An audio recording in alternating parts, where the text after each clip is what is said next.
Hey beauties, welcome back to my channel. Today I am going to be talking about some ways you can use up the products that you have in your collection that you don't like. Now there's the obvious things that you can do, which is to donate to a local women's shelter if you can. There's some products that you can't.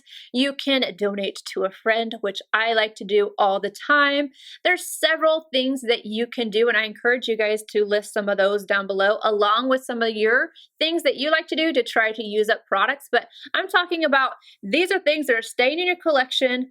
You don't know what to do with them. You don't want to throw them away. You would love to get through these products, but you're not sure how. I've made a little list of things that you can do to try to use up these products, and I'm going to start off with powder. Powder, just like everything else that we put on our face, is something that some people like and some people don't. I might like something and you might not, and you might purchase it because of me, and I'm so sorry if you don't like something that I suggested. But if you have a powder, especially if it's translucent or if it's too light, I'm going to give you an example of something that's a little too light for me. I love this powder. It is something I have raved and raved and raved about, but I have two shades of it. The one that I am currently using is this one right here, and this is the shade 40NN, and this is a good match for me, but this one is not. This is 30NN, and I think you can see right whenever I open it why it's not a good match for me. It's just a little too light.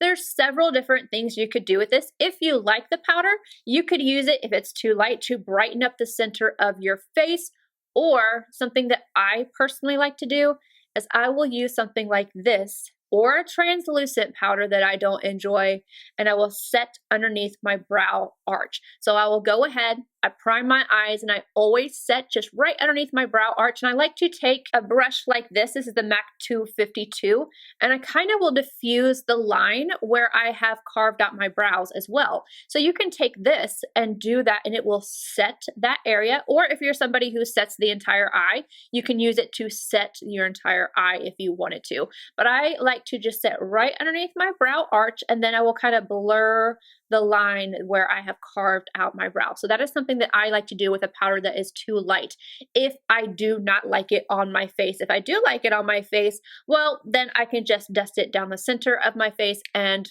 you know, I can add a little brightness. If it's too dark, you can use it as a transition shade. You can use it as shadow. You can do whatever. You could even use it as a bronzer or something that is going to add a little warmth to your face without going for the full-on glam. Concealer. I have concealers that I don't like for various different reasons. It could be too dark.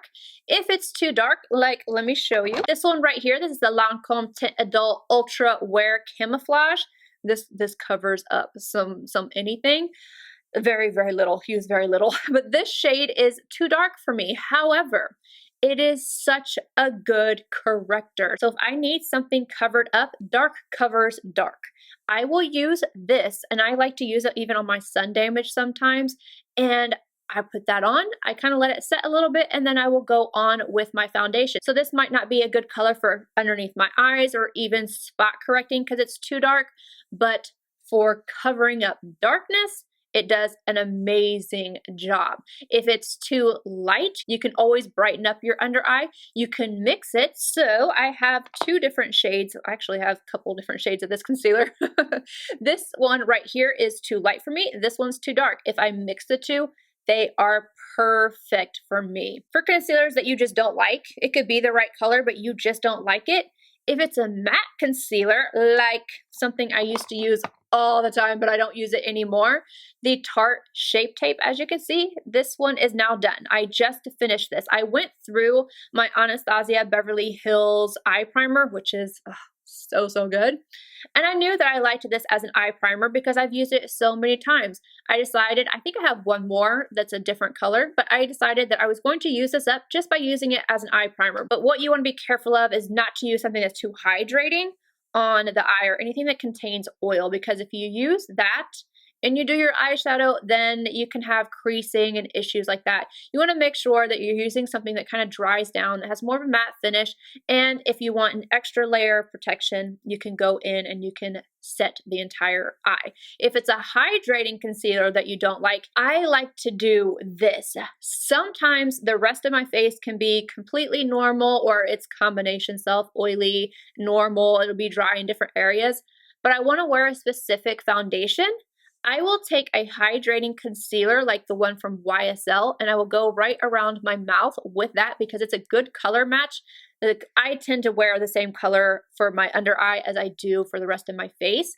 So I will go around my mouth with that concealer because I want to go through it. It's not something that I like underneath my eyes as much as I do other ones, but I need a little bit more hydration around my mouth. So I'm going to take that hydrating concealer and I will go around my mouth. And this is how I will go through a concealer that might not like underneath my eyes or as a primer, but I like it in other areas. Or even if you have areas of dryness on your face, you can use that. Like say you had a pimple and you know if you have picked at a pimple that it can be dry, if you take a concealer that's a little bit more hydrating and put it on top, it won't look as bad. Bronzers. Now, I don't think I have anything in my collection that I just do not like. There's some that I have to be careful of with ingredients, but just overall, there's nothing in my collection that I just do not like. Not as of now. I was looking through and I couldn't find any. So this one right here, I do like. This is from Sicily. I just grabbed one, you guys. But if you find that you have a bronzer that is too dark for you, you don't like the texture of it, or it's just something about it that you don't like, or even if it breaks you out, because some bronzers will have like the coconut derivatives in it and I can't use it. I can use it maybe a day or two, but then after that, it's like, I like to take a bronzer and use it as my transition shade. So on days that I'm just doing just my makeup, and I say just my makeup like I didn't just do my makeup today.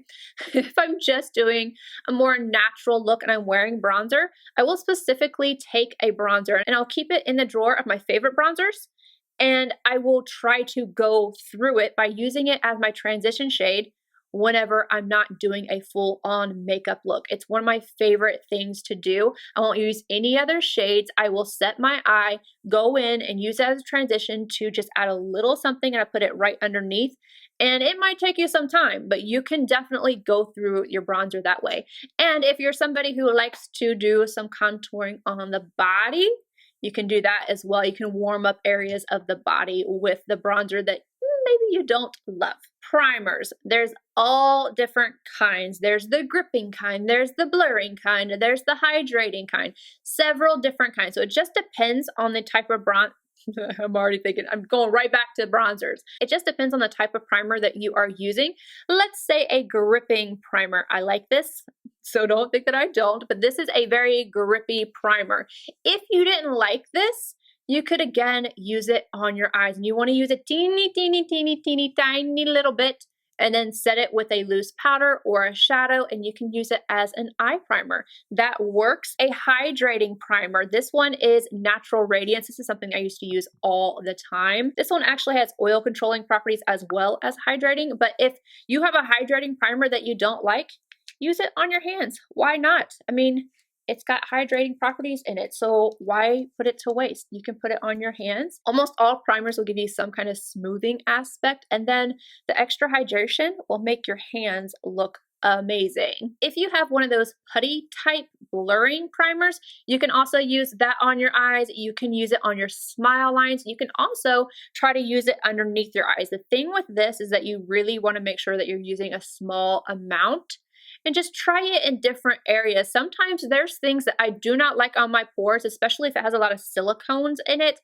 My pores hate that, but then right where my smile lines are, it's perfectly fine, and it works really well to smooth out lines underneath the eyes. For blush, again, this is not one that I do not like. A lot of these things that I'm picking up, I'm just using as examples. I'll tell you if I don't like it.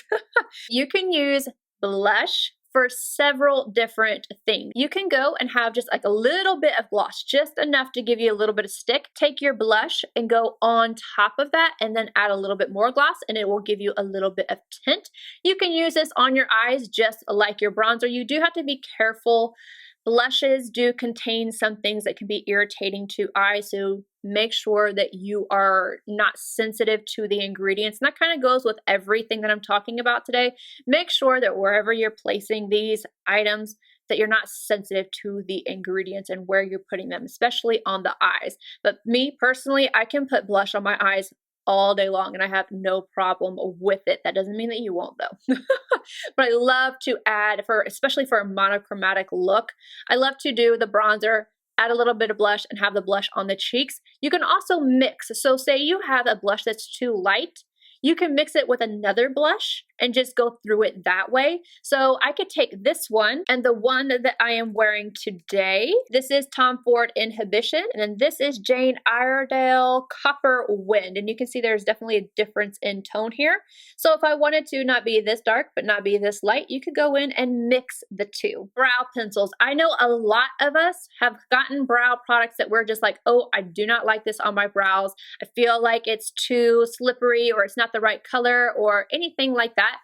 If you have brows that are my color, you can do your beauty mark with it. You can fake a beauty mark with it. You can fake, oh, this is one of my favorite tricks. If you have a pimple, say like right here on the side of your cheek, cover it with your brow pencil. So say I didn't like this one. This one is from The Balm. I do like it, but I use this today to do my beauty mark. Now, usually I use an eye pencil from MAC, but today, look, can you tell a difference? No, this is the perfect shade for my beauty mark. And you can use this to make a fake beauty mark on top of a pimple, because it kind of has that raised effect a lot of moles will have, and just kind of do a little dot right on top. And people aren't going to know that that's a pimple unless, you know, it's somebody you know. You can fake it till you make it and just turn a pimple into a beauty mark. And you can also use them for liners. If you have something that's lighter, it's a little bit harder to go through those. But what I like to do with something that's too light for my brows, again, to go underneath the lash line. I love to have color on my lower lash line because it hides fine lines and it will draw your eye upward. So when you're looking at me, instead of looking at like dryness or fine lines, you will look upward.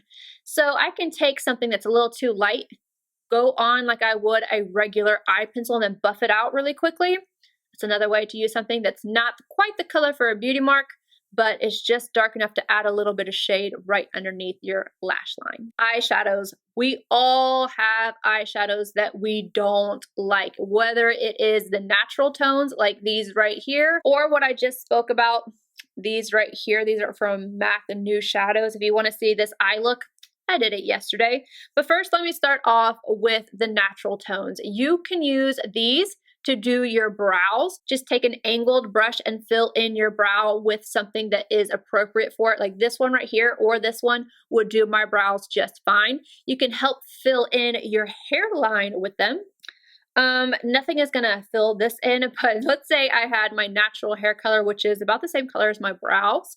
If I had like a little bit of a receding or thinning, I could take this shade and just kind of fill in and make my hairline look a little thicker. If you have some shades that, are a little on the bright side and you're like, you know what, I'm not gonna use that. You can take these, kind of crumble them up and put them into nail polish. Done this so many times with pigments, but you can do it with eyeshadows too. So you want to take like a clear top coat or something like that, crumble it up, make sure you have it like extremely fine, and then mix it into that. You can paint your nails and then put a normal clear top coat on top of it, because it will change the texture of the nail polish, but again, it's just another way to make something work for you. If you have metallic shades that you don't like, it's like say this one right here, this one right here, you can even use this if you want to be a little bit more fancy.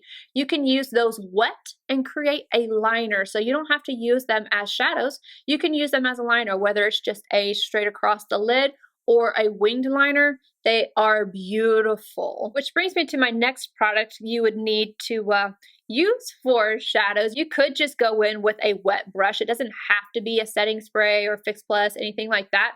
But if you have a setting or finishing spray that you don't enjoy, I don't not like this. I actually really like this. However, I have moved on to my La Mer, the Mist. There's just something that it's doing for my skin that's really, really nice.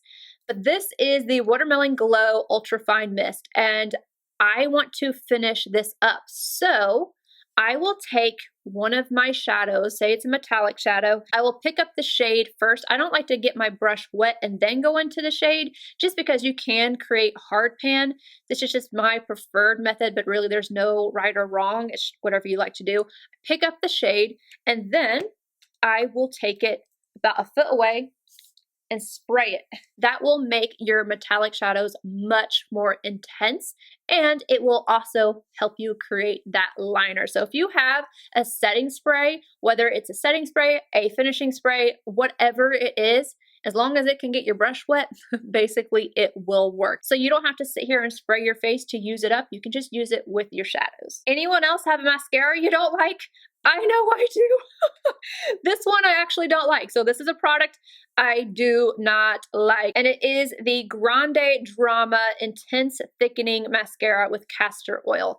So my theory with this particular one is it's going to be conditioning to my lashes. So if I have on false lashes like I do today, I'm going to wear this underneath it. But not only will I use one that has some kind of conditioning agent in it, if I have any type of mascara that I just don't like it, I will try to go through that bottle and only use that mascara whenever I'm putting on false lashes. That way I don't feel like I've wasted my money, but I also don't feel like I'm wasting my good mascara on days where I'm wearing false lashes. Who wants to do that? Clear brow gel. I've tried so many. My favorite, my ride or die, is from Benefit. It's a 24-hour brow setter. There's just nothing like it. I like this one, but I love my Benefit one. This is from Anastasia Beverly Hills. If you have little flyaways, you know, like where your hair, like the baby hairs or whatever, right up top, you can take the brow gel and just kind of go right along wherever you have those flyaways, and this will hold them down. So if you don't like it on your brows, you might like it in your hair. Eyeliners, whether it is the pencil form, like the gel form, if you have one that you don't like, maybe you don't like the color or you don't like the way it lasts on your eyes, use it underneath shadows. Let me show you really quickly. So this is from Buxom. Again, this isn't one that I don't like. Doors Unlocked. I'm just going to put this right here. I would take this, I would put it all over my lid, and I would make, let's take this shade right here. I'm going to show you what it looks like by itself. This is what it looks like by itself. Really pretty. But now let me show you what it looks like on top of that liner. See the difference? Do you see that? Yeah, so you can use whatever colors, and if you did black, it would be even more intense. So get creative with your liners. Put them all over your lid. I'm telling you, it makes such a difference with the shadows. Look at that. That is so, I want that on my eyes right now. Like right now. Oh, so pretty. For a liquid liner, I like to use those up by going right over my lash band. So if I'm wearing lashes and I have a liquid liner that I don't like, I will make sure that any glue that could possibly be seen is covered up, and I will just use one of those liquid liners. Brushes. Tell me if there's anybody else that does this. There's been several brushes that I have gotten that I just don't like. And if they are fluffy enough, I will use them for dusting. I'm just grabbing this. Everything that's right within hand's reach is something that I like. I feel bad even saying this because I would never do this to this brush. Never. Never, never, never, never, ever, ever, ever would I do this to this brush. But if this was a brush I did not like, I would use it to dust. I can't tell you, especially in here, my camera, my lights, there's so much powder everywhere. And then my drawers over here, they get dusty. My lipstick towers, they get dusty. Smaller areas around the house, dust with them. I'm telling you, it's so helpful, especially when you're just like in a hurry. You have like picture frames. Really, really good. This brush right here, I hate this brush. It is from NARS, and it is, what number are you? I don't think they sell this anymore. I don't remember the number of it, but it's an angled brush. I don't know what it is. I just don't like this brush. I feel like it just doesn't work for me at all. So like on my camera or like little spots that I can't get into, or my computer, I will take this and I will dust out in there with this. and I feel like I'm getting my money's worth out of this brush just by dusting with it. That is it for today. I hope you guys enjoyed finding out some ways to go through your products that you're not using or you don't like. Let me know some down below. I would love to hear some ways that you guys like to go through your products and yeah, help some people out as well. I love you guys and I will see you in my next video. Bye guys.